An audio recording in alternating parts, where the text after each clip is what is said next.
नमस्कार दर्शकबिन, स्वागत छ कार्यक्रम समय सन्दर्भको यो नयाँ श्रृङ्खलामा। साँच्चीकै यतिखेर सारा विश्व समुदाय नै एउटा महामारीको अवस्थाबाट गुज्रिरहेको अवस्था छ।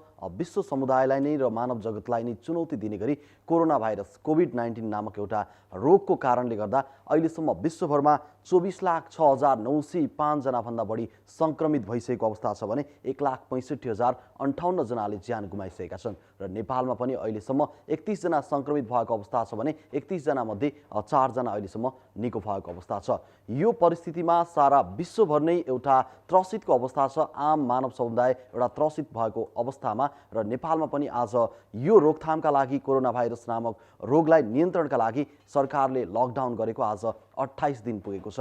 यो 28 दिनसम्म आइपुग्दाखेरि विशेष गरी नेपालमा निजी क्षेत्रबाट सञ्चालित उद्योगी व्यवसायहरू हुनुहुन्छ, उहाँहरू के गर्दै हुनुहुन्छ र निजी क्षेत्रको यसमा के भूमिका छ, उद्योगी व्यवसायहरू आगामी दिनमा कसरी अगाडि बढ्नुहुन्छ, रोकथाम नियन्त्रणका प्रयासहरूमा उहाँहरूको समन्वय कस्तो छ लगायतका यिनै विविध विषयवस्तुमा कुराकानी गर्नका लागि आज हाम्रो स्टुडियोमा रूपन्देही उद्योग सङ्घका अध्यक्ष बाबुराम बोहरा हुनुहुन्छ। उहाँलाई स्वागत गरौँ। स्वागत छ यहाँलाई कार्यक्रममा। धन्यवाद। यतिखेर सारा विश्व समुदाय नै महामारीको अवस्थाबाट गुज्रिरहेको छ र त्यो रोकथामका लागि कोरोना भाइरस रोकथामका लागि नेपालमा पनि लकडाउन गरेको आज 28औं दिन पुगेको छ।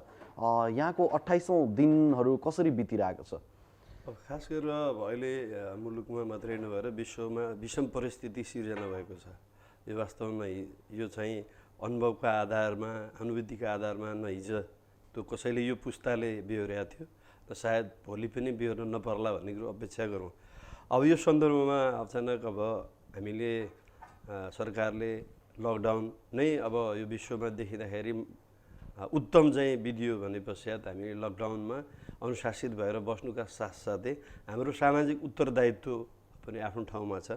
सरकार स्थानीय निकायको विपद व्यवस्थापन समितिमा हामीहरूलाई राख्ने गरिएको छ र सँगसँगै यो कोरोनाले आक्रान्त भएका बिरामीहरूलाई उपचार गर्नका लागि यस क्षेत्रमा स्थानीय निकाय बुटोल उपमहानगरपालिका प्रादेशिक अस्पतालले निर्माण गरेको आइसोलेटेड हस्पिटल र आइसियु सहितको यो निर्माणका क्रममा हामी पनि सहयोगी रह्यौँ र त्यहाँ पनि हाम्रो सहभागिता रह्यो र हामी आफै उद्योगी व्यवसाय भए पनि हामी विभिन्न सामाजिक सङ्घ-संस्था भन्छौँ, त्यो सामाजिक सङ्घ-संस्था मार्फत पनि हामी अब यो समयमा खास गरेर ज्यालादारी मजदुरी गर्ने गरिब निमुखा मजदुरहरूदेखि लिएर विभिन्न चाहिँ आफ्नो चाहिँ आय आर्जन नहुँदाका बखत आफ्नो हातमुख जोड्न कठिन हुने समुदायसम्म कसरी राहत पुर्याउन सकिन्छ भन्ने हिसाबमा हामी समन्वय सल्लाह गर्ने र सहयोग गर्ने कामतिर लाग्यौँ भने सँगसँगै हामी अचानक लकडाउनका कारणले उद्योग भएका उद्योग व्यवसायहरूको कसरी व्यवस्थापन गर्ने, उहाँहरूका मजदुरका समस्यादेखि लिएर उद्योगीका चाहिँ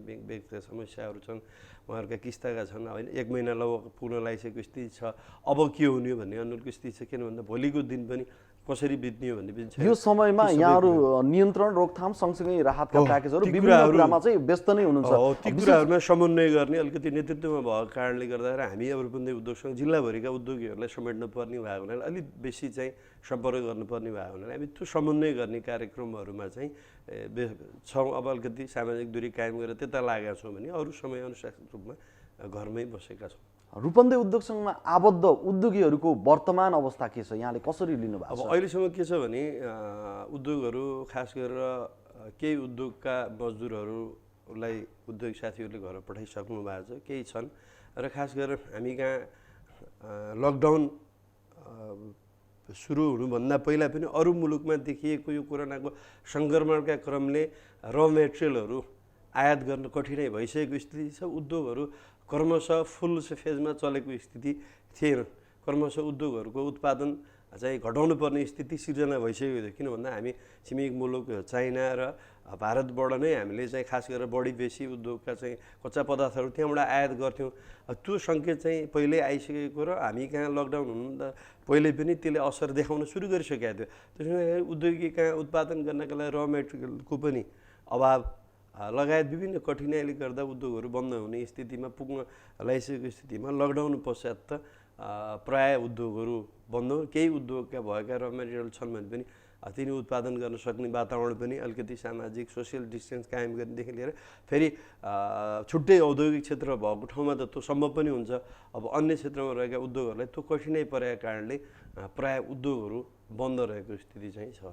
र सरकारले विशेष गरी अत्यावश्यक आधारभूत जुन खाद्य सामग्रीहरू छन् त्यस्ता उद्योगहरू चाहिँ एउटा नियन्त्रणभित्र रहेर एउटा व्यवस्थापन गरेर सञ्चालन गर्ने खाद्य सामग्रीहरू चाहिँ पुर्याउने विषयमा पनि उद्योगहरू अगाडि बढ्ने भन्ने खालका कुराहरू पनि पछिल्ला समयमा अगाडि सारेको छ। यो रूपन्देही उद्योग सङ्घमा अथवा रूपन्देहीभित्र र यो क्षेत्रभित्र रहेका त्यस्ता अत्यावश्यक खाद्य उद्योगहरू छन् ती उद्योगहरू सञ्चालन भएको अवस्था छ या छैन, के छ? पक्कै पनि यो सरकारले चाहिँ एउटा राम्रो निर्णय गरे हो। खाद्य उद्योग मात्रै नभएर के पनि भनिन्छ भने लामो समयमा लकडाउनको कारणले अनुशासित बस्नु परे तापनि र अब यो कोरोनाको कारणले कति समय हान्ने हो त्यो ठेगान नभएको परिप्रेक्ष्यमा आर्थिक चाहिँ ट्रान्जेक्सन चाहिँ हुनुपर्छ। भोलि आर्थिक क्राइसिस नहोस् भन्नका लागि पनि सम्भव भएसम्म हामीले उत्पादनमा चाहिँ ध्यान दिनैपर्छ। सुरक्षाका विभिन्न विधि अपनाएर जस्तो सुकै परिस्थितिमा पनि उत्पादनलाई ध्यान दिन सकिएन, हामी मुलुक आत्मनिर्भर हुन सकिएन भने पाउने दुःखका विषयमा त हामीले भोगिसक्यौँ। यो 28 दिनको सन्दर्भमा पनि हामीले अति आवश्यक वस्तुहरू अन्तबाट आयात गर्दा हुने विभिन्न किसिमका दुर्घटनाहरू पर्ने कठिनाइहरू स्वास्थ्यमा देखिएका उपचारमा क्रममा देखिएका कठिनाइहरू त्यो भयौँ। त्यसैले पनि हामीले स्पष्ट रूपमा हिजो पनि के भन्दै आएका थियौँ भने स्वदेश चाहिँ आफ्नो उत्पादनमा र अति आवश्यक वस्तुहरूमा हामी स्वदेशी उत्पादनमा चाहिँ आत्मनिर्भर हुनु पर्थ्यो। त्यो हुन नसकेको सन्दर्भ र अहिले आयातै पनि हुन नसकेको सन्दर्भमा त अझै चनाखो भएर हामी उत्पादन क्षेत्रलाई अलिकति प्रोत्साहित गरेर जे सम्भव छ कृषि होला अरू कुनै उत्पादन उद्योग होला तिनीहरूको चाहिँ त्यो निरन्तरता दिनका लागि चाहिँ सबै मिलेर व्यवस्थापन गर्नु पर्थ्यो। र सरकारले निर्णय गरे पनि केन्द्रमा गरे पनि स्थानीय स्तरमा के हो भने त्यो स्पष्ट चाहिँ एउटा सर्कुलर नआएको कारणले उद्योगीहरू चाहिँ आफूसँग र मेटेरियल हुँदाहुँदै उहाँहरूसँग स्थानीय चाहिँ मजदुरहरू स्थानीय कर्मचारीहरू हुँदाहुँदै पनि कतिपय औषधि उद्योगहरू छन्, औषधिका चाहिँ डिब्बाहरू उत्पादन गर्ने उद्योगहरू छन्, तपाईँलाई आवश्यक पर्ने साबुनका र्यापरदेखि लिएर साबुन उद्योगहरू छन्। त्योहरू त अहिलेको समयमा झन् अति आवश्यक छ, त्यो उत्पादन गर्न जरुरी थियो। तर त्यसका लागि अलिकति स्पष्ट प्रशासन र सम्बन्धित निकायमा सोद्धाखेरि चाहिँ उत्पादन गर्नुहोस् भन्ने खालको उहाँहरूले सहज रूपमा अनुमति त दिनु। सरकारले एउटा निर्णय गर्यो तर एउटा स्पष्ट खाका चाहिँ व्यवसायलाई दिन सकेन। के हुन्छ भन्दाखेरि त्यो सामाजिक अहिले वातावरण यस्तो छ कि अब मेरो नजिकको उद्योग चल्यो भने यसले मलाई कोरोना ल्यायो, उद्योग चलाएर यो देशको आर्थिक योगदान र हाम्रो भोलि आवश्यकतालाई परिपूर्ति गरेर यो आर्थिक चलायमानका लागि यो उद्योगीले योगदान गरिरहेछ, दुःखम सुखम चलाएको छ, उसलाई अझै सपोर्ट गर्नुपर्छ भन्ने भन्दा पनि सामाजिक वातावरण के बन्यो भने उद्योग चल्नु या 2-4 जना मान्छे यो बाटो हिँड्नु भनेकै कोरोनाको चाहिँ सङ्क्रमण चाहिँ बढाउनलाई चाहिँ प्रोत्साहन गर्नु हो भन्ने स्थानीयहरू पनि त्रसित भएको स्थितिले गर्दाखेरि त्यो त्यति सकारात्मक वातावरण चाहिँ बने छैन। यद्यपि सम्भव भएसम्मका खाद्य उद्योगहरू आवश्यक अति आवश्यक उद्योगहरू चलाउनु पर्छ भन्ने हामीले सूचना प्रवाह गरेका छौँ, समन्वय गरेका छौँ। के छ चलेको अवस्था छ या छैन? केही हदसम्ममा छ, चल्दै नचलेको भन्ने त होइन, केही उद्योगहरू चलेका छन् भन्ने पनि छ। तर के हो भने हामीलाई के लाग्छ भने आवश्यक वस्तुहरू उत्पादनका लागि स्थानीय निकाय अब जुन निकायले समन्वय गरेर हुन्छ, सामाजिक व्यक्तित्वहरू समाजमा बुझ्ने बुजुर्गहरू र हामी सबैले समन्वय गरेर सम्भव भएसम्म चाहिँ यहाँले जोड्न खोज्नु भएको यदि उद्योग चल्दैमा चाहिँ व्यवस्थित रूपले सुरक्षित रूपले चलाउँदैमा सङ्क्रमण फैलिँदैन भनेर चाहिँ एउटा सचेतना जगाउनु पर्ने चाहिँ पहिलो आवश्यकता त्यो चाहिँ देखियो। किन हामी कहाँ अहिले सिनेरियो पनि के छ भने विदेशबाट आएका बाहेक यहाँ आफैमा चाहिँ कोरोना उत्पन्नको सँगै सङ्क्रमण भएको देखिया छैन एउटा कुरो। यदि त्यो भए पनि त्यसलाई व्यवस्थापन गरेर गर्न सक्नु पर्यो। दुईटा मान्छे त दुईटा कारणले आक्रान्त हुनु रहेछ, एउटा रोगले एउटा भोगले। अहिले मान्छे रोग लाग्यो भने उपचारको क्रममा ध्यान दिएला, तर भोग लाग्यो भनेर खान पाएन भने त जो नजिक छ त्यही छिमेकीको घरमै गएर भए पनि खोसेर खान सक्ने पर्ने स्थिति सिर्जना हुने कारणले पनि हामीले उत्पादनमा धान मात्रै भएर भएन, चामल धान चल्नु पऱ्यो होइन, हामीसँग अरू वस्तु मात्रै भयो भने त्यसबाट उत्पादित वस्तुहरू तयार हुनु पऱ्यो, या गहुँ भयो भने मैदा बनाउनु पऱ्यो, विभिन्न किसिमको छ नि त। हामीले हामीले घरमै बनाएर खाने वस्तु पनि त उत्पादित वस्तु ल्याएर हामीले प्रशोधित वस्तुहरू ल्याएर हामीले खाने भएको कारणले गर्दाखेरि हामीले त्यस्ता चाहिँ वस्तुहरू उत्पादनका लागि र प्रशोधन गर्नका लागि चाहिँ हामीले जोड दिनुपर्छ। अहिले के छ भने बुटोलको नजिकै रहेका स्थानीय निकायहरूमा जति पनि कृषि उत्पादनहरू छन् ती कृषि उत्पादनहरूलाई स्थानीय निकायले समन्वय गरेर बजारसम्म ल्याउनका लागि सहज गरिदिने, डेरी उत्पादनहरूलाई सहज गरिदिने भने पनि हाम्रो उत्पादन पनि केही हदसम्म थेग्ने भएको कारणले गर्दा मुलुक सञ्चालनदेखि लिएर विभिन्न चाहिँ जीवनयापनमा पनि सबैलाई चाहिँ सहज हुने देखिन्छ। जस्तो अहिले पोल्ट्रीमा पनि ठुलो समस्या देखाएको छ। अहिले उद्योगी आफ्ना वस्तुहरू सबै अन्डा र चाहिँ कुखुराहरू खाल्डोमा हाल्नु पर्यो, त्यो उद्योगी एकचोटि ढल्यो भने उठ्नै सक्दैन। आर्थिक रूपमा मान्छे चाहिँ एकचोटि क्राइसिसमा फस्यो उद्योगी भनेर उसले चाहिँ घडेरी सबै सम्पत्ति ब्याङ्कमा राखेर लोन लिएर गरेको व्यवसायबाट ऊ चाहिँ विमुख हुनु पऱ्यो भने भोलि त मुलुकमा अलिकति के छ भने त्यसै पनि यो मुलुकमा उद्यम व्यवसाय गर्ने वातावरण भएन भनेर सबै युवाहरू विदेश गइरहेको सन्दर्भमा यहाँ बसेर रोजगारी सिर्जना गर्नु, उत्पादन गर्नु, उद्योग गर्नु र देशको आर्थिक मा चाहिँ प्रगतिमा योगदान गर्ने उद्योगिक व्यवसायहरू, उत्पादनकर्ताहरू, चाहे कृषक हुन्, चाहे पर्यटन व्यवसाय हुन्, चाहे उत्पादनमा लागेका उद्यमी हुन्, सबैलाई चाहिँ संरक्षण गरेर सम्भव भएसम्म हामीले त्यो वातावरण बनाउन सक्यौँ भने अनुशासित हुनु, एउटा चाहिँ नियम पालना गर्नुपर्ने आफ्नो ठाउँमा छ, तर हामीले जसरी पनि आफूलाई मेन्टेन गर्न हामी सकेनौँ भने। तर यहाँले जुन भनिराख्नु भएको छ नि, यसमा अलिकति व्यवसाय आफै पनि डराएको कि आफैले इनिसिएसन नलिन सकेको कि त्यसै गरी जुन व्यवसायहरू उद्योगीहरूलाई आबद्ध गराएका तपाईँहरूको जस्तो सङ्घ संस्थाहरू छन्, ती सङ्घ संस्थाहरूले पनि एउटा इनिसिएसन अगाडि बढाउन नसकेको कि? नै उद्योगीहरूले हामीलाई भनिरहेछन् हामीले इनिसिएसन बढाएर सम्बन्धित निकायमा समन्वय गरेकै छौँ, सम्बन्धित निकायले पनि एउटा मापदण्ड पुरा गरेर तपाईँहरूले काम गर्नु भनेको स्थिति छ। यद्यपि सबै के हुन्छ भने सबै वातावरण अनुकूल नभइकन उद्योगी मजदुर त्यो उद्योगमा आउँदैन, एउटा भएको चाहिँ पुँजी पनि त सक्नेतिर त उन्मुख हुँदैन नि। त्यो परिस्थिति चाहिँ अनुकूल चाहिन्छ, सदासहायता चाहिन्छ, सामाजिक सद्भाव चाहिन्छ। तपाईँको चाहिँ व्यवसाय चलाउनु भनेको यो स्थितिमा त तपाईँ सडकमा हिँड्न अहिले सकौँ, हिँड्ने बेलामा त धेरै कुरा सोचेर हिँड्नुपर्छ भने आफ्नो चाहिँ करोडौँ लगानीलाई चाहिँ व्यवस्थापन गरेर सुरक्षित गरेर उद्योग व्यवसाय गर्नु भनेको चाहिँ ठुलो कुरो हो। यसमा चाहिँ अलिकति उद्योगी व्यवसाय पनि त अब यो महामारीले गर्दा त्रसित भएको अनि के असमर्थ छ, तर चलाउँछु गर्छु भन्ने र अब के भने सुरुमा के लागेको थियो भने उहाँहरूलाई पनि 2-4 दिन 8-10 दिन 15 दिन होला त्यतिसम्म केही असर पर्दैन भनेर चाहिँ अलिकति रेस्टमा, किन भन्दा काम गर्दाको परिस्थितिमा ठिकै छ हामीले गरेर हुन्छ भने किन नगर्ने भनेर चाहिँ अलिकति ब्याक भएको स्थिति चाहिँ थियो। तर अहिलेको सन्दर्भमा अब महिनौँ दिन थालेपछि त उहाँहरूका ब्याङ्कका ब्याजले सताउन थाल्यो, उहाँका किस्ताले सताउन थाल्यो र भोलिको भविष्यले सताउन थालेपछि अब हामीले सम्भव हुन्छ भने हामीले त्यो वातावरण भयो भने हामीले उद्योग चलाउन सकिन्थ्यो कि यहाँ भएका र मेटेरियल र स्थानीय चाहिँ स्रोत साधनले भ्याएसम्मका केही उद्योगहरू चलाउन सकियो भने हुन्थ्यो कि हाम्रो त चल्थ्यो कि भन्ने खालको आशय चाहिँ हामीसँग आएको छ। त्यो खालको वातावरण बनेन उहाँहरूले उद्योगहरू चलाउनुहुन्छ। यहाँले सुरुवातमै जोड्नु भएको थियो हामी चाहिँ विशेष गरी उद्योगिक व्यवसाय र हामी विभिन्न सङ्घ संस्थामा आबद्ध भएको हिसाबले पनि यो रोकथाम नियन्त्रण राहतका कुराहरूमा पनि हामी जोडिएका छौँ भन्ने कुरा यहाँले उठाउनु भएको थियो। विशेष गरी रूपन्देही उद्योग सङ्घ लगायत उद्योगीहरू व्यवसायहरूले चाहिँ यो रोकथाम नियन्त्रणका लागि के गरेका छन् अहिलेसम्मको यहाँ रहेर? रूपन्देहीको सवालमा रूपन्देहीमा रहेका सबै व्यावसायिक सङ्घ संस्थाहरू, रूपन्देही उद्योग सङ्घ, उद्योग वाणिज्य सङ्घ बुटोल, त्यसै गरी विभिन्न नगरमा रहेको उद्योग वाणिज्य सङ्घ, रूपन्देही व्यापार सङ्घ होइन, विभिन्न क्षेत्रमा व्यापार सङ्घ, उद्योग व्यापार सङ्गठन, बस व्यवसाय समिति प्रणाली पश्चिमाञ्चल भयो होइन, ट्रक पश्चिमाञ्चल यातायात समिति, सबै क्षेत्रसँग छोडिएका उद्यमी व्यवसायहरूको सञ्जाल छ।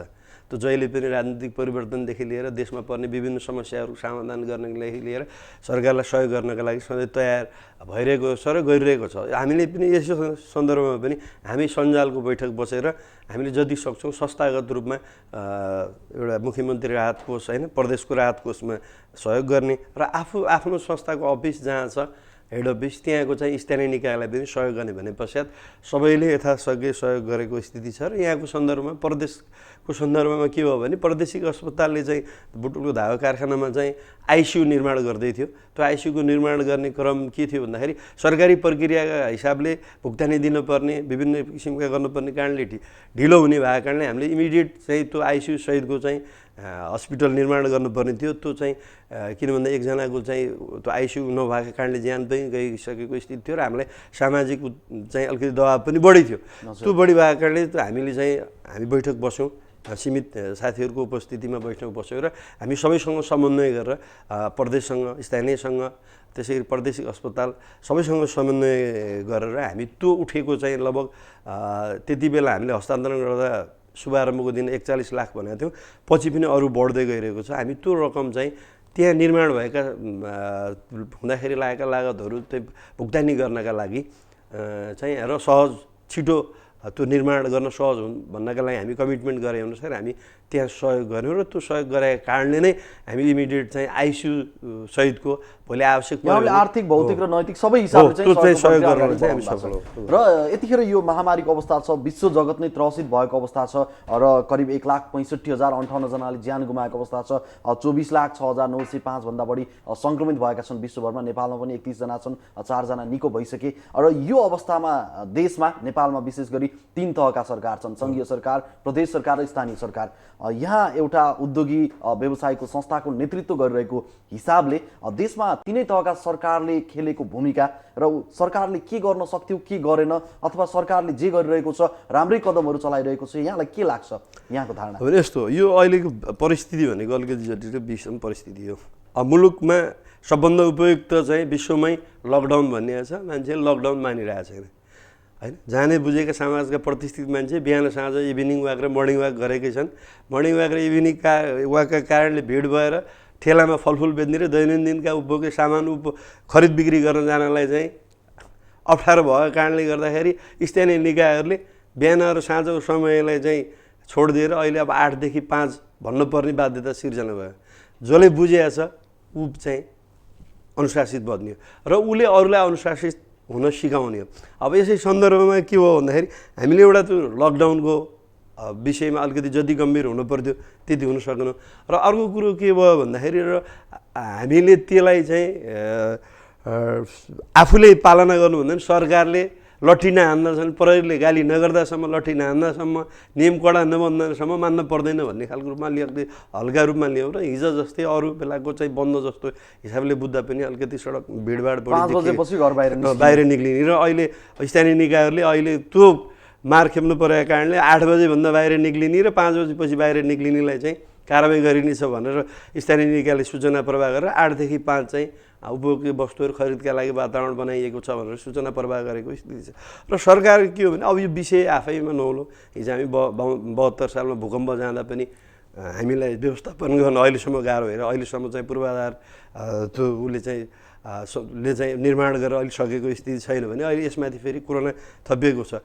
काम गर्ने कुराहरूमा अलिकति ढिलासुस्ती भएको हुनसक्छ, तर आवाज सुन्ने छैन। यो सडकमा मजदुरहरू हिँडे दुःख पायो भन्ने बित्तिकै हरेक ठाउँमा हरेक स्थानीय निकायले अहिले चाहिँ खानपानको व्यवस्थापन गरेर लकडाउनको मापदण्ड विपरीत गएर भए पनि गाडीमा चढाएर आफ्नो चाहिँ घरसम्म पुर्याइदिने काम गरेकै छ।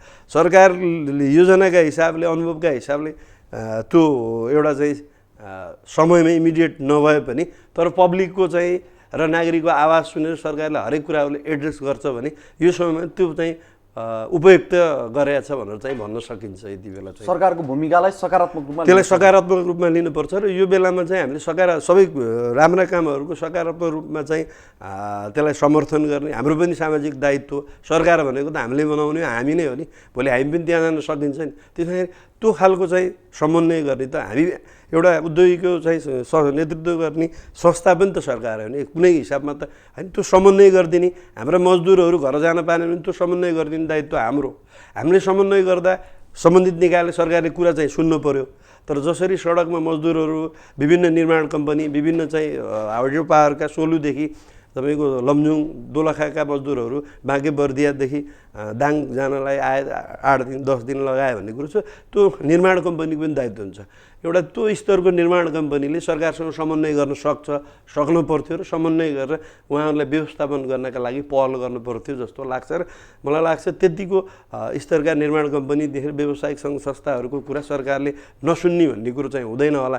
त्यो समन्वय नगरिकन अनि सरकारले केही गरेन भनेर विरोध मात्रै गर्ने प्रचलन यो अहिले हामीलाई के लाग्यो भने अब चुनाव आउनु त 2-3 वर्ष बाँकी छ। अहिलेदेखि चाहिँ एउटा माहौल बनाउनतिर लाग्यो कि चुनावी माहौल चाहिँ हो कि जस्तो लाग्छ हेर्दाखेरि। र हामीले परिभाषित मान्छेहरूको जिम्मेवारी पूर्ण अभिव्यक्ति भन्दा नि अब उहाँहरूको अभिव्यक्ति हेर्दाखेरि उहाँहरू कहीँ न कहीँ जोडिनु भएको छ र उहाँहरूलाई त्यो खालको चाहिँ गतिविधि गर्दा चाहिँ उहाँहरू सन्तुष्ट हुनुहुन्छ जस्तो चाहिँ अनुभूति चाहिँ हामीले बुझेका छौँ। यहाँले जोड्नु भयो नि अलिकति मान्छेले अहिले चाहिँ यो लकडाउनलाई त्यति चाहिँ एउटा अवलम्बन अवलम्बन गर्न नसकेको र यसलाई अलिकति हल्का रूपमा लिएको कुरा यहाँले जोडिसक्नुभयो र सँगसँगै सरकारले अथवा प्रहरी प्रशासनले लट्ठी नै लगाउनु पर्ने कडा रूपमा प्रस्तुत हुनुपर्ने अवस्था पनि देखियो यहाँले भन्नुभयो र यो बीचमा यहाँ सहयोगको हिसाबले र विभिन्न हिसाबले यहाँको जिम्मेवारीको हिसाबले विभिन्न ठाउँमा यो रूपन्देही बुटोल विभिन्न क्षेत्रमा यहाँ डुल्नु भएको छ लकडाउनको प्रभावकारिता कतिको भएको देख्नुभयो सुरक्षाकर्मीहरूले जुन भूमिका निभाउनु पर्थ्यो आम सर्वसाधारणले बुझेनन् तर उनीहरूलाई बुझाउनको लागि सुरक्षाकर्मी जुन हिसाबले अगाडि बढ्नु पर्थ्यो प्रभावकारिता जतिको दिलाउनु पर्थ्यो त्यो दिलाएको यहाँले महसुस गर्नुभयो होइन यो सबभन्दा पहिलो कुरो त मैले मेरा लागि लकडाउनको नियम पालना गर्ने यो कसैका लागि गरिदिने होइन हामी अति आवश्यक काम अनावश्यक काममा हिँड्नेका कारणले अति आवश्यक काममा हिँड्ने व्यक्तिहरूले हिँड्नका लागि सोच्नुपर्ने स्थिति सिर्जना भयो प्रभावकारिताको हिसाबले अब सबै बाहिर निक्लिया पनि होइन सडकमा अहिले पनि हामी हिँड्दाखेरि यता कता 150 मान्छे एउटा 2-3 लाख जनसङ्ख्या भएको ठाउँमा सडकमा निक्लिँदैमा चाहिँ अब त्यो प्रभावकारी नभएको भन्नु त सकिँदैन तर पनि अनावश्यक चाहिँ निक्लिन चाहिँ हुँदैन भन्ने कुरालाई हामीले जोड दिने हो हुँदै नभएको त होइन नि त सबै कुरा लागेको छ प्रहरी प्रशासनदेखि लिएर स्थानीय निकायहरू सबै लाग्नु भएको छ राहत वितरण गर्न सबै लाग्नु भएको छ होइन त्यो त गरेकै छैन त्यो प्रभावकारी हुँदै नभएको होइन तर हामीले खोजेको प्रभावकारिता के हो भने योभन्दा अझै बेसी हो हामीले त्यति गर्दाखेरि हामीले बच्न सकिन्छ हामी भोलिको भविष्यका लागि हामी रहन सक्छौँ र हामीले चाहिँ यो देशलाई जोगाउन सक्छौँ भने किन बढी अनुशासित नहुने हिजोभन्दा किन हामीले अलिकति बढी कन्ट्रिब्युट किन नगर्ने राज्यका लागि भन्ने कुरो मात्रै त र यहाँले मजदुरको कुरा पनि जोड्नु भएको थियो र यो बीचमा आज 28औं दिन पुगेको छ कतिपय उद्योगहरू सञ्चालन पनि भएका होलान् सञ्चालन भएका उद्योगमा मजदुरलाई चाहिँ कसरी सुरक्षाहरू अवलम्बन गरिएको छ र बन्द भएका उद्योगहरूका मजदुरको व्यवस्थापन उनीहरूलाई दिने मासिक होइन अब स्यालेरी लगायतका कुराहरू र उनीहरूको व्यवस्थापन उनीहरूको आफ्नो घरसम्म पुर्याउनका लागि चाहिँ व्यवसायहरूले उद्योगहरूले चाहिँ कसरी अगाडि बढाएको छ अब यस्तो छ अहिलेसम्म के छ भने सुरुमै पनि हामी कहाँ चाहिँ मैले अघि नै भनिसकेँ हामी कहाँ आयात गर्ने कच्चा पदार्थ क्रमशः कमी हुँदै गएको कारणले उत्पादन फुलफिल नभएको कारणले न्यून हुँदै गइरहेको स्थिति र धेरै ज्यादातर मजदुरहरू बाहिर गएको र केही स्थानीय भएको कारणले गर्दाखेरि थोरै व्यवस्थापन चाहिँ यो रूपन्देहीमा भएको देखिन्छ तथापि कतिपय उद्योगहरूको मजदुरहरू चाहिँ उद्योगमै हुनुहुन्छ सायद उहाँहरूको कच्चा पदार्थ हुँदासम्म उहाँहरू उत्पादन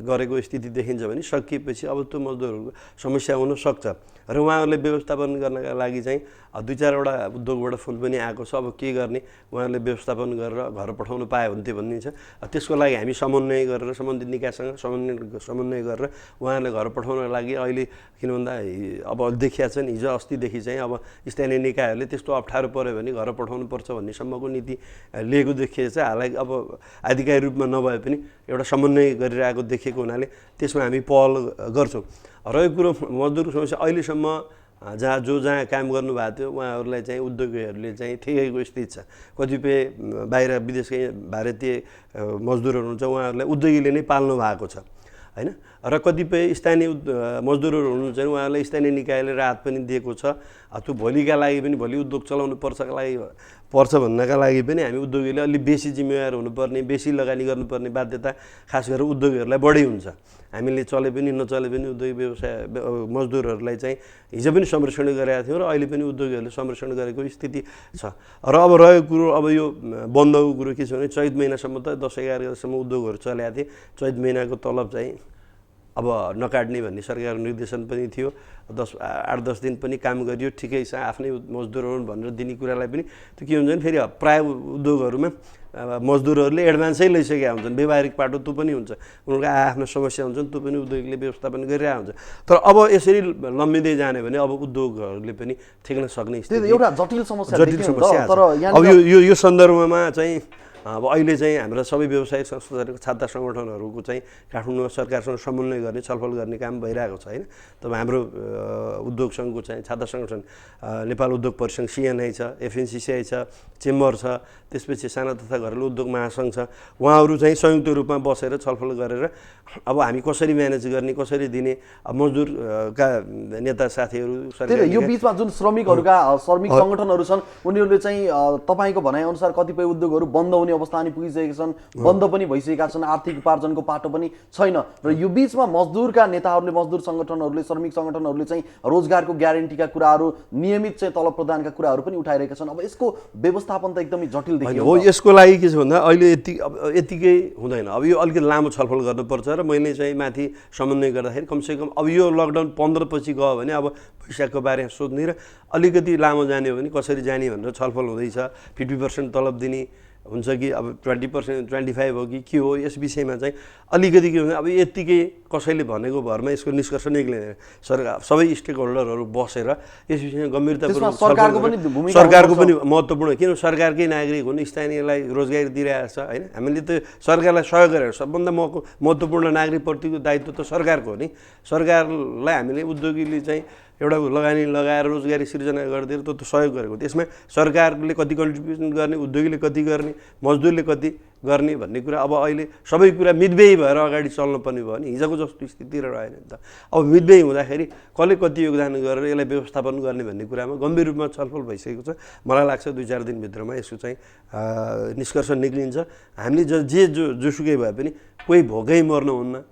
अब हामी आफ्नो मजदुर नभए पनि कसैलाई हामीसँग छ भने त 2 चाक खुवाउन त हामी सधैँ तयार छौँ नि। भनेपछि हामी कसैलाई अप्ठ्यारो पार्ने गरी भन्दा पनि भोलि उद्योगी पनि रहनु पर्यो, अरूलाई पनि बचाउनका लागि चाहिँ हामी त्यो लाग्ने हो। त्यसैले यहाँले सुरुवातमा पनि जोड्नुभयो र विशेष गरी अर्को जटिल समस्या यहाँनिर यो रूपन्देही जिल्ला, विशेष गरी प्रदेश नम्बर 5 र देशकै कुरा गर्ने भने त खरबौँ होला, तर यो क्षेत्रमा पनि अरबौँ चाहिँ ब्याङ्क तथा वित्तीय संस्थाको उद्योग व्यवसायमा चाहिँ लगानी छ र राष्ट्र ब्याङ्कले यो करिब 15-20 दिनको लकडाउनकै अवधिभित्र चाहिँ एउटा प्याकेज पनि ल्यायो। चैत महिनाभित्र चाहिँ बुझाउनु नपर्ने, हर्जाना नलाग्ने र चैतभित्रै बुझाएमा 10% ब्याजमा छुट लगायतका कुराहरू पनि ल्यायो। र यो विषयमा के छ, अब यहाँहरूले ब्याङ्कलाई बुझाउनु पर्ने, उद्योगीहरूले बुझाउनु पर्ने र राष्ट्र ब्याङ्कले जुन प्याकेज ल्यायो त्यो पर्याप्त छ या अझै ल्याउनु पर्छ, अथवा राहतको प्याकेजहरू सरकारसँग समन्वय गरेर ल्याउनु पर्छ, यो ब्याङ्कको विषयमा के भन्न चाहनुहुन्छ? यस्तो थियो, सरकारमाथि दबाब थियो, राष्ट्र ब्याङ्कमाथि पनि दबाब थियो, अर्थमन्त्रीमाथि पनि दबाब थियो र बन्द लकडाउन चाहिँ चैत महिना मात्रै चल्छ कि भन्ने पनि आम बुझाइ थियो र त्यति बेलाको दबाबको सन्दर्भमा सरकारले 10 ब्याङ्कहरूसँग समन्वय गरेर 10% अब चैतमा भित्रमा ब्याज बुझाए 10% छुट दिने र त्यो किस्ताहरू अरू ब्याङ्क चाहिँ असार मसान्तसम्मलाई चाहिँ लम्बाउन सकिन्छ भन्ने खालको त्यो तत्कालिक रूपमा चाहिँ सरकारको चाहिँ त्यो अब यो चाहिँ रियाक्सन थियो होइन, एउटा उ थियो। तर के हो भने अब चाहिँ लम्बिनी देखियो। अब त लकडाउन त लम्बिन वैशाखको आजसम्म छ, हामी सिनारियो हेर्दा अझै धेरै लम्बिन्छ भन्ने जस्तो। अब यो स्थितिमा एकातिर त्यो 10% छुटमा पनि आफ्नै किसिमका चाहिँ परिभाषाहरू गरिए। त्यो तपाईँको चाहिँ टर्म लोनहरूमा मात्रै 10% छुट, अरूमा भन्यो। अब हामी उद्योगी हिजो पनि हामी हिजो उद्योगीहरू के हो भने जहिले पनि हामी घर बनाउन, गाडी किन्न, यस्ता लोनहरूमा चाहिँ हामी चाहिँ सरकारले भन्दा उद्योग व्यवसाय चलाउन चाहिँ ब्याङ्क ब्याजहरू सस्तो हुनुपर्छ, सहुलियत दिनुपर्छ, छुट दिनुपर्छ भन्दै हामी आन्दोलन चलाउँदै आएको संस्थाहरू हामी। र अहिले पनि के भयो भन्दा त्यही भयो, त्यही गाडी किन्नेहरूलाई, घर बनाउनेहरूलाई त्यस्तो टर्म लोनहरूमा चाहिँ छुट दियो, अरूमा चाहिँ दिएको पाइएको छैन। यद्यपि केन्द्रमा समन्वय गर्दाखेरि चाहिँ उहाँहरूले के भन्नुभएको छ, सबै लोनमा चाहिँ 10% छुट हो भन्ने कुरो आएछ र काटिसके भए पनि त्यो फिर्ता दिनुपर्छ भन्नेसम्म आएछ। त्यसको अझै जुन हिसाबले चाहिँ जुन गतिमा चाहिँ हामीले चाहिँ निर्देशन गर्नु हुन्छ भन्ने चाहिँ आश्वासन पाएको थियो, त्यो निर्देशन भएको पाइएको छैन। विशेष गरी यहाँहरूको अब माग के छ यसको व्यवस्थापन, कर्जाको सम्बन्धमा के हो भने जति सकिन्छ सबै कुरो मिना सबै चल्न पर्यो, तर यो बेलामा नाफा कसैले खोज्नु भएन। उद्योगी मर्ने, उत्पादक मर्ने, सबैले दुःख पाउने, तर ब्याङ्कहरूले मात्रै कमाउने भन्ने कुरो सम्भव छैन। यस्तो स्थितिमा सरकारले हस्तक्षेप गरेर भए पनि सबैलाई सन्तुलनमा राख्नलाई चाहिँ हिम्मत गर्न सक्नुपर्छ। यो कसैले कमाउने र कसैले गुमाउने बेला होइन, यो सबै बाँच्ने बेला हो। सबैलाई अरू बाँच्नका लागि कोही बाँच्न नदिएर कोहीले कमाउने अधिकार कसैलाई चाहिँ सरकारले, राज्यले दिनु हुँदैन। त्यो चाहिँ त्यो खालको समाजको हामीले हिजो परिकल्पना गरे होइन, त्यो सोचे पनि होइन। त्यो भयो भने चाहिँ ठुलो दुर्घटना। यो विषयमा कसरी अगाडि बढ्नु भएको छ यहाँहरूले? होइन, यो विषयमा के हुन्छ भने अहिले सरकारलाई सहयोग गर्ने भयो भने हामी सडकमै उत्रिने कुरो हुँदैन। हामीले विभिन्न किसिमको प्रचारबाजी गर्नु पनि हुँदैन। हामीलाई विभिन्न किसिमको उद्योगीहरूको दबाब छ, तपाईँले विज्ञप्ति निकाल्नुहोस्, तपाईँले लबिङ गर्नुहोस्, आवाज उठाउनुहोस् भन्नुहुन्छ। हामीले के भन्नु, अहिले हामी सङ्कटको घडीमा छौँ, यो विश्व नै सङ्कटमा फसेको स्थिति छ। यो स्थितिमा हामीले हाम्रो स्वार्थका लागि, मेरो ब्याजका लागि, मेरो किस्ताका लागि मैले दिनै सकिनँ भने भने दिइनँ भने कसले के गर्न मिल्छ? मैले सकेन दिने हो, मैले तपाईँ कुनै ब्याङ्कको कर्जै तिर्न सकेन, मैले किस्तै गर्नुहुन्छ कि मसँग अब तपाईँको सम्पत्तिको भ्यालु के छ? भोलि मेरो सम्पत्ति लिलाममा निकाल्ने भयो भने त्यो सम्पत्ति कसले हिम्मत गर्छ खरिद्न? त्यो भ्यालु छ? हिजो जुन खालको भ्यालु थियो सम्पत्तिको अब भ्यालु छ? अब भ्यालु भनेको मान्छेको जीवनको छ, बाँच्ने अधिकारको छ नि त। हुन त्यसो हुँदाखेरि अब हामी अझै पनि हामी आर्थिक सम्पन्नता मात्रै सोच्यौँ र आफ्नो मात्रै भ्यालुको कुरा गऱ्यो भने हुँदैन। अहिले त मान्छेको आफ्नो जीव ज्यानको भ्यालुको कुरा गर्ने बेलामा ती कुराहरू चाहिँ वास्तवमा उचित हुँदैन। त्यसो हुँदाखेरि यो विषयमा हामीले के गर्ने हुँदैन, हामीले त जे पनि गर्न सकौँला नि। हामी उद्योगमा ताला लाउन सकौँला, हामी सडकमा निक्लिन सकौँला, हामी ताला चाबी सरकारलाई बुझाउन सकौँ। त्यो त समाधान त होइन नि त। त्यो त समाधान होइन, त्यो भोलिको कुरो हो। त हिजोको ट्रेन्ड त त्यो छ नि, तर त्यो अहिले समय पनि त्यो होइन र त्यो अहिले गरिँदा पनि गरिँदैन, गर्न पनि हुँदैन। यो भनेको के भन्दा हामी उद्योगी भएन भने ब्याङ्कको ब्याज ऋण कसले लिने हो होइन? उद्योग व्यवसाय गर्ने मान्छे भयो भने ऋण कसले लिन्छ, कसले ब्याज तिर्छ? त्यो त सम्भव छैन। त्यही भएर हामी रहनका लागि हामीलाई चेक एन्ड ब्यालेन्सको माध्यमबाट अगाडि बढ्नु पर्छ। सबै रहनु पर्यो। ब्याङ्कहरू पनि कोही डुब्नु भएन, उद्योगी व्यवसाय पनि कोही ऋणका कारणले, लोन लिएका कारणले, कसैले ब्याज तिर्न नपरेका कारणले र कसैलाई किस्ता तिर्न परेका कारणले गर्दाखेरि कोही पनि उद्योगी व्यवसाय डुब्नु हुँदैन। यो खालको ग्यारेन्टी चाहिँ राज्यले लिनुपर्छ। यसका लागि सरकारले चाहिँ सबैलाई सम्बोधन हुने सबैलाई सम्बोधन हुने खालको सरकारलाई आवश्यक पऱ्यो भने हस्तक्षेप, छोड्दा रूपमा हस्तक्षेप गरेर पनि सरकारले चाहिँ आफ्नो मुठीमा लिएर व्यवस्थापन गर्ने हिम्मत राख्नुपर्छ। र यो अवस्थामा, यो महामारीको अवस्थामा, सारा विश्व नै महामारीको अवस्थाबाट गुज्रिरहेको अवस्था छ। नेपाल पनि एउटा आर्थिक सङ्कटमा, विभिन्न सङ्कटमा फसिसकेको अवस्था छ। यसले अब कति वर्षसम्म राज्यको अर्थतन्त्रमा प्रभाव पार्छ अहिले यकिन गर्न सकिने अवस्था छैन।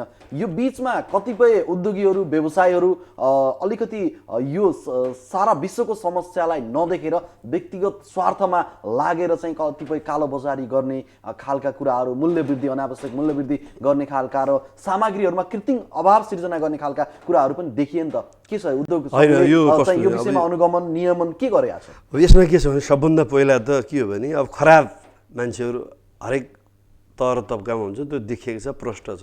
यो बेला भनेको त्यो भोलि बाँच्छु र मर्छु या कोरोनाको सङ्क्रमण चाहिँ कति यो देशमा भोलि फैलिने भने ठेगान नभएको स्थितिमा अहिले सबैलाई चाहिँ निरुत्साहित गर्ने गरी, सबैलाई चाहिँ आक्रोश तुल्याउने गरी कसैले कमाउन खोज्छ भने बेकार व्यर्थ जान्छ। त्यो कुनै अर्थै छैन।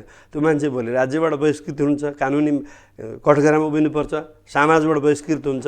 तर जति कुरा उठे पनि हाम्रो रूपन्देहीको सवालमा चाहिँ त्यस्तो व्यक्ति नै इङ्गित गरेर यसले नै यसो गर्यो भन्ने खालको अहिलेसम्म निक्लेको स्थिति छैन। हामीले चाहिँ लिडिङ गर्ने यो क्षेत्रमा भएको कारणले हामीले त्यो स्थिति, तर त्यो सम्भावनालाई रोक्न यहाँहरूले एउटा होइन, त्यो हामी त सबैसँग अहिले त सकारात्मक कुरा गर्ने, सद्भाव, सामाजिक सद्भाव नखलियो भनेर चाहिँ एउटा सकारात्मक सोचका साथ चाहिँ हामी चाहिँ सन्तुलित रहेर हाम्रो धर्म संस्कार, हाम्रो रीतिरिवाज अनुसार चाहिँ हामीले हिजो भएका हिजो जीवनका सबै कुराहरूको मूल्याङ्कन गरेर अगाडि बढ्ने। वास्तवमा कमाएर ल छ कसले, बढी भएर अहिले कसले के पाएको छ? यो बेलामा त जो चाहिँ सुरक्षित बसेको छ त्यही बस्ने, जोसँग धेरै धन छ, जोसँग ठुला स्वास्थ्यमै केन्द्रित हुनुपर्ने। अहिले हेलिकप्टरै भए पनि म चढेर कहाँ जान पाउँछु र?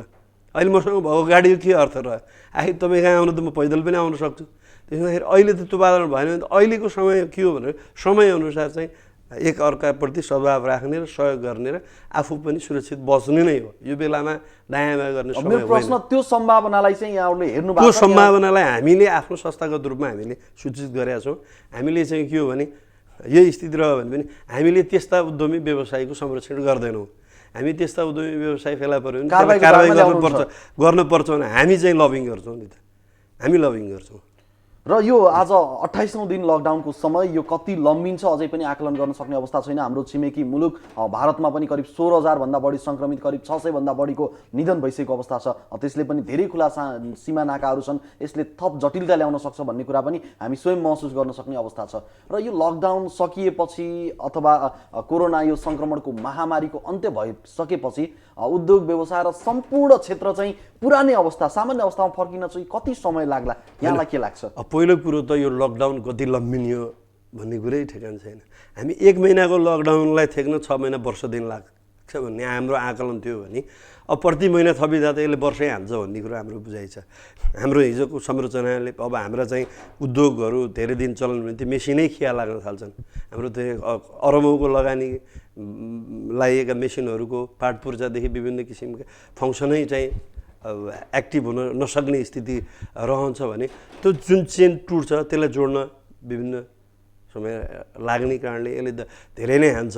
अब यसको लागि त नयाँ खालको सोचका साथ हामीले त्यही भएर हिजो पनि हामी उत्पादनमा चाहिँ आत्मनिर्भर हुनुपर्छ, हामी स्वदेशी उत्पादनलाई चाहिँ प्रायोरिटी दिनुपर्छ भनेर हामी झकझगाउँदै आइरहेको छौँ। आखिर अहिलेको स्थितिमा त्यही देखियो। हामी अहिले आयात गर्ने स्थितिमा छैनौँ। हामी आयातलाई जतिसक्दो रोक्नुपर्छ, इभन बोर्डरसम्म सिल गरेर हामीलाई देशलाई सुरक्षित राख्नुपर्छ। हामी देशमा आफै त हामी धेरै सुरक्षित छौँ, सौभाग्य भन्नुपर्छ। हामीसँग अहिलेसम्म हाम्रा चाहिँ लागेका पनि 2 जनाहरू निको भएर फर्किसक्नुभयो, 4 जना हुनुभयो, 31 जनामा 26 जनामा पनि 14-15 जना 20 जना बाहिरै भारतीय नागरिक भन्ने कुरो आएको छ।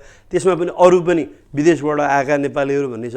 यहाँ त रहेछ नि त। हामी अहिलेसम्म जोगिएका छौँ। यसलाई जोगाउनको लागि सरकारले बोर्डरदेखि लिएर विभिन्न कहाँ के गर्ने हो, अझै लकडाउन लम्बाउनु पर्यो पनि लम्बाउनु पर्छ होइन। अहिले त यो स्थितिको यसको उपाय भनेकै त्यही देखिएपछि त होइन, सबैले विश्वले मानेको सबभन्दा उत्तम विधि नै लकडाउन हो भनेपछि त्यसलाई थोरै बढी लम्बाउँदैमा केही बिग्रिँदैन। त्यसलाई लम्बाएर भोलि चाहिँ सामाजिक जीवनमा फर्किने, व्यावसायिक जीवनमा फर्किने कुरा त छँदैछ नि।